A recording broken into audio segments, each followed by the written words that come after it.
Hello guys, good morning. So once again, this is Autoboy Zone. Nagbabalik na naman sa inyo upang magbigay ng kunting kaalaman guys para dito sa ginagawa nating Toyota Corolla. So ang issue pala nito guys, kaya tinanggal ko yung pipe ng condenser ay mahina yung lamig sa loob. Tapos matagal mag-engage yung compressor at saka laging naka high speed yung auxiliary fan. So makikita ninyo diyan guys kung paano magtanggal ng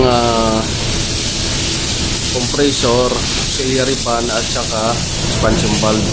So magpapalit tayo ng expansion valve. Makikita ninyo nakatanggal na diyan guys. Hindi ko lang nabidyohan kanina dahil low-bat yung camera natin, yung cellphone natin.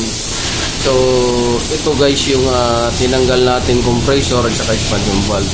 So makikita nyo expansion valve guys, isa yan sa dahilan guys kung bakit mahina yung lamig sa loob, or kaya minsan naman is mainit yung tubo pero malamig sa loob. So paiba-iba ang sintomas ng expansion valve. So makikita ninyo dyan kulay itim na yung although na hindi siya ganong madumi guys, pero hindi natin nakikita kung paano siya magagana doon sa loob dahil nakasuot naman yan doon sa tubo. So minsan magpipilyur na yan siya guys yung valve, minsan hindi nagagana yan, or minsan naman ay mahina na talaga yung pyesa. So makikita ninyo yung compressor kaya pinalitan natin dyan, although na yung langis is hindi naman ganun kadumi. Ang problema nito guys is loose compression siya, hindi naman totally na loose compression na malaki talaga yung niya.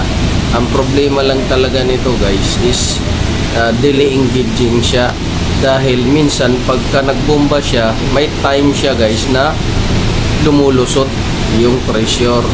So para panigurado tayo guys, dahil ang pressure naman is yung compressor naman ang magbibigay ng pressure, so papalitan natin yan guys instead na i-repair. Pwede naman natin i-repair kaso ayaw nung manager at saka yung may-ari, dahil madubli trabaho kung sakali mag-failure ulit. So ito naman guys yung condenser. So yung condenser guys madumi na, yung mga pins madumi na.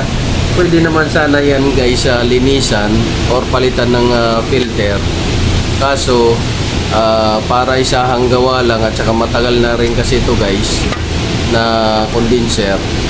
So pumayag naman yung may-ari para isang gawa lang na kaysa mag-failure ulit, dahil ang problema nito guys laging naka high speed yung auxiliary fan. Ibig sabihin high pressure to guys yung issue dyan, parado yung filter dyan sa tubo na yan guys. So napapalitan naman yan guys, pero hindi ko lang alam kung may available na parts, kasi mostly dito sa Saudi puro naman ang binibenta is isang parts na assembly. So yun yung natin guys ginagawa. So ngayon guys papakita ko sa inyo kung paano ko tinanggal to. So una tatanggalin nyo muna yung freon dyan, tsaka check ninyo kung may leak yung valve. So far makita ninyo wala naman siyang basa dyan sa high pressure na yan. So kadalasan kasi yung valve dyan bumibigay din, so para maisama natin sa rotation at saka pag-repair. So sisilipin niyo dyan kung may basa or kulay green. So ganyan makikita niyo may kunti na siya. So papalitan natin yung port valve dyan or yung shader valve para maisama sa repair. Tapos tinanggal na natin yung expansion valve. Tapos dito naman ang hugot nito guys is dyan lang sa harap, paharap yung hugot ko. Hindi na ako nagtanggal ng bumper dahil mas hassle. So dito naman guys, ito yung bago nating expansion valve na ipapalit doon. So may piyesa na tayong dumating. provided ng customer. So kailangan i-check ninyo guys yung part number ng pyesa, kasi minsan may ina-upgrade na sila doon guys sa mga bagong pyesa. So para malaman natin kung mag-iba ba yung performance. So ito naman yung condenser unit. So i-check nyo rin yan guys, dahil minsan may mga damage na pagdating sa shop, minsan may mga damage. So hindi natin alam kung sa factory damage o kaya sa packaging damage o kaya sa storage damage ng auto supply. So ito naman guys yung compressor. So everything na dumating yung parts, i-check nyo guys. Kagaya niyan, kailangan i-check nyo kung parehas yung part number, kasi magkamukha yung compressor pero magkaiba yung part number. Minsan ang tendency niyan guys, magkaiba yung susuotan ng tornilyo. So kailangan i-double check nyo guys, dahil pagka hindi ninyo guys i-double check niyan tapos may kabit ninyo at doon nyo mapansin na may pagkakaiba pala, so doble trabaho yan guys. So check appearance, check part number para sigurado. Tapos dito naman guys, pagka tinanggal ninyo guys yung compressor, luluwagan lang ninyo yung alternator adjuster bolt para matanggal yung belt. So pagka natanggal yung belt, madali lang naman yan. Pagka niluwagan nyo, 3 bolt lang yung luluwagan nyo dyan. Sa baba, pwede na ninyong ihawid yung belt guys. So pwede na ninyong itulak yan siya guys, patras, para mahugot ninyo yung belt. Tapos yung compressor naman, pwede sa baba kayo magbaklas ng hose, pwede rin sa taas kayo magbaklas ng hose. Pero advice ko, dahil mas madali sa baba, dahil accessible yung 3 tornilyo, so pwedeng doon na sa baba. So dyan makikita ninyo. So pagdating naman doon sa expansion valve guys, kailangan lagyan nyo ng grasa konti yung tubo para fit na fit siya pagpasok.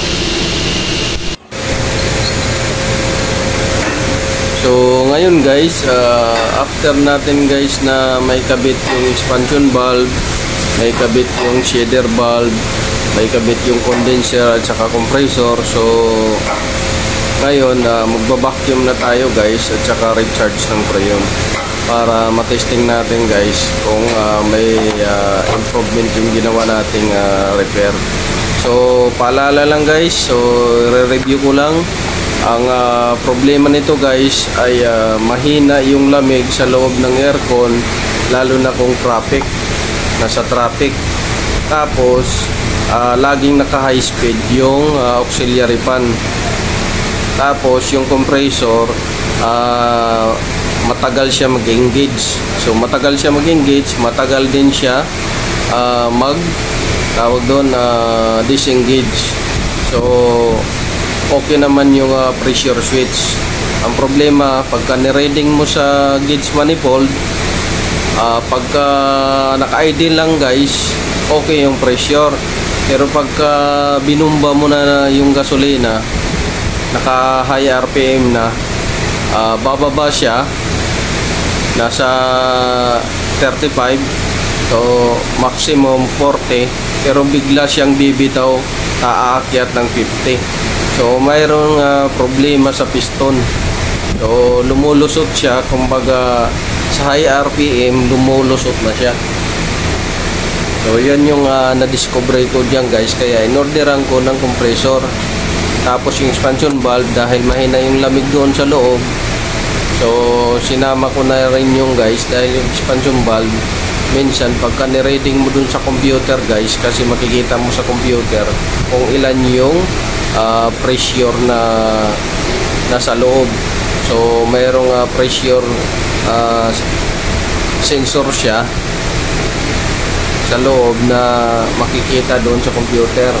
Tapos sa labas naman guys, yung auxiliary fan ang naging problema dahil nag-high pressure yung condenser. So yung auxiliary fan nagbibigay lagi ng high speed. So maingay siya guys, parang umuugong siya. So yan yung diagnose ko, na pinalitan ng condenser, pinalitan ng compressor.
So ngayon guys, check natin sa loob. Nasa loob tayo ng sasakyan.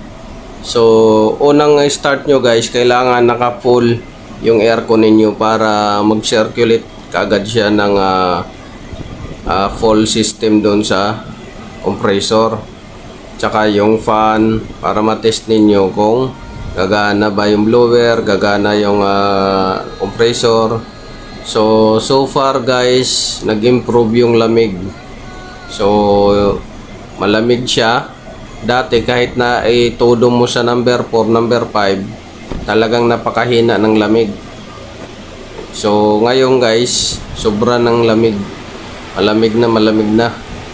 So yan, nagpapawis na yung malamig na yung tubo ng low pressure. So kailangan i-check ninyo din yung tubo kung umiinit yung high pressure at saka lumalamig yung low pressure.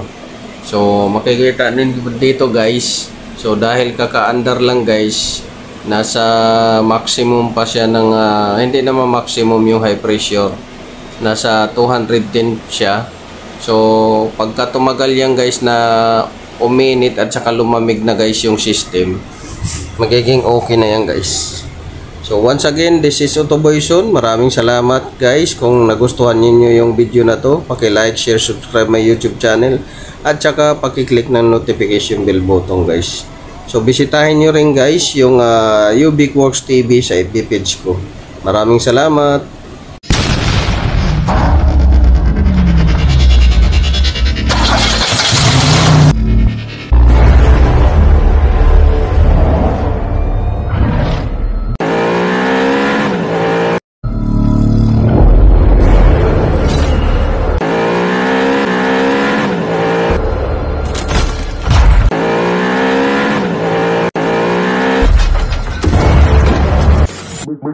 Make